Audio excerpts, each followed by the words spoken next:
Hi friends, welcome to Nisha recipes Tamil. இன்றைக்கி நம்ம சேனலில் எக் தோசை ரெசிபி தான் பார்க்க போகிறோம். நிறைய விதமான எக் தோசைகள் இருந்தாலும் இந்த மாதிரி ஒரு டேஸ்ட்டில் நீங்களும் ட்ரை பண்ணி பாருங்கள். ரொம்பவே டேஸ்ட்டாக இருக்கும். இந்த தோசைக்கு சைடிஷ் கூட தேவையில்லை. கெஸ்ட்டு வரப்போலாம் கூட நம்ம இதை ரெடி பண்ணலாம். ரொம்ப டிஃப்ரெண்ட்டாக இருக்கும். எப்படி செய்யலான்னு பார்க்கலாம் வாங்க. ஒரு பேனில் கொஞ்சம் ஆயில் சேர்த்துக்கலாம். ஆயில் நல்லா காஞ்சதுக்கப்புறமா கொஞ்சமாக கடுகும் கொஞ்சம் ஜீரகம் போட்டுக்கலாம். அது காஞ்சோன்னா ஒரு கொத்து கருவேப்பிலை சேர்த்துக்கலாம். ஒரு பச்சை மிளகாவை சின்ன சின்னதாக கட் பண்ணி எடுத்து வச்சுருக்கேன், அதையும் சேர்த்துடலாம். 2 பெரிய வெங்காயம் பொடியாக கட் பண்ணி எடுத்து வச்சுருக்கேன், அதையும் சேர்த்துட்டு நல்லா மிக்ஸ் பண்ணி விட்டுடலாம். வெங்காயம் கண்ணாடி பதம் அளவு நல்லா வதங்கட்டும். ப்ரௌன் கலர் ஆகணும்லாம் அவசியம் இல்லை. இப்படி வதங்கினதுக்கப்புறமா இதில் மசாலா பவுடர் ஆட் பண்ணிக்கலாம்.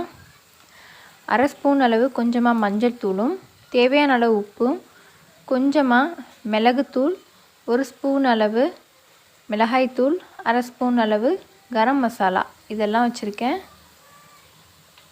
இது எல்லாத்தையும் நம்ம ஆட் பண்ணிக்கலாம். ஒரு தடவை நல்லா மிக்ஸ் பண்ணி விட்டுருங்க எல்லாத்தையும். இந்த மாதிரி மிக்ஸ் பண்ணதுக்கு அப்புறமா ஒரு தக்காளி பொடியாக கட் பண்ணி எடுத்து வச்சுருக்கேன், இதை நம்ம இதோட சேர்த்துடலாம். தக்காளி இல்லைனாலும் நம்ம செய்யலாம். தக்காளி போட்டால் கொஞ்சம் ஜூஸியாக நல்லாயிருக்கும். இப்போ தக்காளி நல்லா மசிஞ்சு வெந்து வரட்டும். இப்போ தக்காளி நல்லா மசிஞ்சிருச்சு. இப்போ இதோட நம்ம முட்டை நெக்ஸ்ட்டு சேர்த்துடலாம். இந்த மாதிரி நல்லா வெந்து வந்துருச்சு. தக்காளி போடலைன்னா கொஞ்சம் ட்ரையாக இருக்கும். இப்போ இந்த மாதிரி நடுவில் கொஞ்சம் விலக்கி விட்டுட்டு 4 முட்டை இதோடு சேர்த்துக்கலாம்.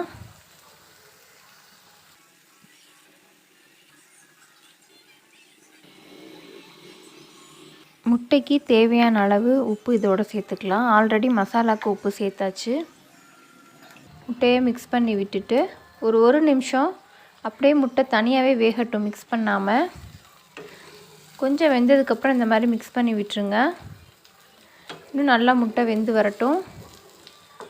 வெந்தது பிறகு நல்லா மிக்ஸ் பண்ணி விட்டுடலாம் எல்லாத்தையும் ஈவனாக ஒரே மாதிரி. இப்போ இன்னும் கொஞ்சம் முட்டை வெந்துருச்சா, இன்னும் கொஞ்சம் ஈவனாக எல்லாத்தையும் மிக்ஸ் பண்ணிடலாம்.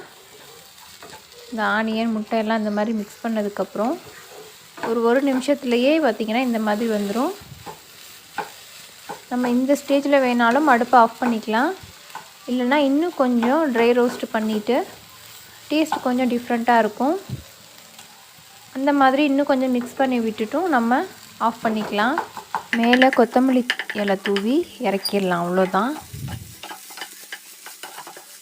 சாம்பார் சாதம், ரசம் சாதம்க்கெலாம் நல்ல ஒரு காம்பினேஷன். அப்புறம் சப்பாத்தி கூட நம்ம இதை சைடிஷாக எடுத்துக்கலாம், நல்லாயிருக்கும். தோசையில் நம்ம மேலே போட்டு சாப்பிட்டோன்னா முட்டை தோசை, அதுவும் நல்லாயிருக்கும். சாதம் இருந்ததுன்னா இதில் போட்டு கிளறி சாப்பிட்டா முட்டை சாதம், அதுவும் நல்லாயிருக்கும். இப்போ முட்டை தோசை எப்படி செய்கிறதுன்னு பார்க்கலாம். நார்மல் மாவு தோசைக்கல்லில் காஞ்சோன்னா நார்மல் தோசை நம்ம இந்த மாதிரி ஊற்றிப்போம். இங்கே ஊத்தாப்பம் மாதிரி ஊற்றியும் மேலே போட்டுக்கலாம். இந்த மாதிரி மெலிசாக ஊற்றினாலும் ஓகே தான். ஊற்றிட்டு மேலே அந்த முட்டை மசாலாவை அப்படியே தூவி விட்டுறலாம். எந்த சைடிஷுமே இதுக்கு தேவையில்லை, ரொம்பவே நல்லாயிருக்கும். தூவி விட்டுட்டு இந்த மாதிரி கரண்டியில் கொஞ்சம் வெந்தோன்னே ப்ரெஸ் பண்ணிடுங்க. நீங்கள் மூடி போட்டு தோசை வேக வைப்பீங்கன்னா மூடி போட்டுருங்க.